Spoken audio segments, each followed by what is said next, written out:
Hey, I'm Kelsey Rose. I'm the lead food stylist here at HelloFresh. At HelloFresh, we believe that cooking does not need to be complicated. Today, I'm gonna be teaching you guys how to make the perfect scrambled eggs in 60 seconds or less.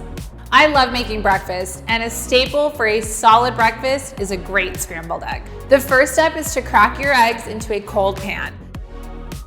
Then you're gonna turn your heat up to low medium, and the key is that you don't want your pan to get too hot. It's all about slow and steady. Next, you're gonna add 1 tablespoon of butter in and really mix it in with those yolks. Move them on and off the heat. Then you're gonna sprinkle a little bit of salt on top. Once your eggs begin to set, add another tablespoon of butter and slowly whisk. Next, you're gonna mix in a dollop of Creme Fraiche, mix it in real quickly, and you want your eggs to be lumpy, not hard. Garnish with green onions or chives, a little salt and pepper to taste, and enjoy.